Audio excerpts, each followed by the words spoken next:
Hi everybody, welcome to Cats on Film Pod. I'm Ray Island, here with my co-host, Skipper. Thank you for joining us every Tuesday as we review cats in film. You can support Skipper and me at pod.fan/catsonfilmpod. Spoilers ahead! Our special series, Lions in Winter, continues this week. On today's episode, we're discussing the first Madagascar from 2005. It's the only non-Disney movie we're reviewing this month. But Kimba was a TV series, Skipper, not a film. Cats on Film Pod, not TV Pod.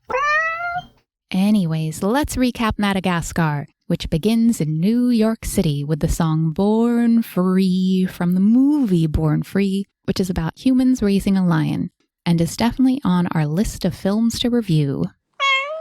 Madagascar's main feline is Alex the lion, the king of Central Park Zoo, the star attraction. There's a statue of him and merch and a 24-hour webcam, and he loves the attention. Alex knows how to dance and pose for photos, but has no clue where his steak dinners come from.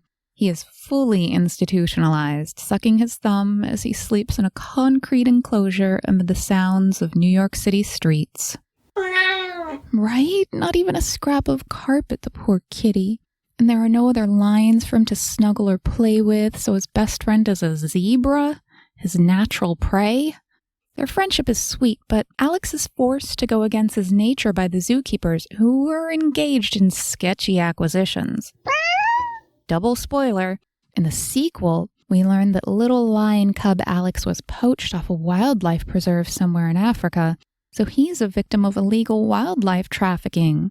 Not to mention how they pack the animals in wooden crates with just air holes and some straw on a cargo ship from New York to Kenya. Even worse than the concrete zoo habitats.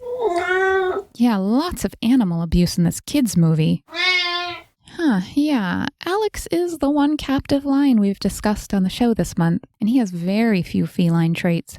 He walks on his hind legs, but when he and Marty finally start running on all fours across the grassy plains of Madagascar, so joyful. I know, it's a real bummer when you can't go roll in the grass for even a day if it's raining or something. All you do is mope. Well, for good reason. Anyways, once Alex and his herbivore friends are dropped off by a team of penguins, one of whom is called Skipper, by the way. You tell him, buddy. Back to Alex the lion, he and his fellow zoo victims venture into the jungle and find a lemur party. They've got music and colorful lights and dancing, and after Alex accidentally scares away the fusas who usually prey on the lemurs, those fluffy little cuties are quite grateful. However, the city animals don't understand why anyone would fear Alex because they are cut off from the circle of life. They start to figure it out when Alex gets so hungry that he chomps on his best friend's butt, but the lemurs still have to spell it out for them. Come, Maurice, what is a simple bite on the buttocks among friends? Here, give me a nibble. The party is over, Julian. Your brilliant plan has failed.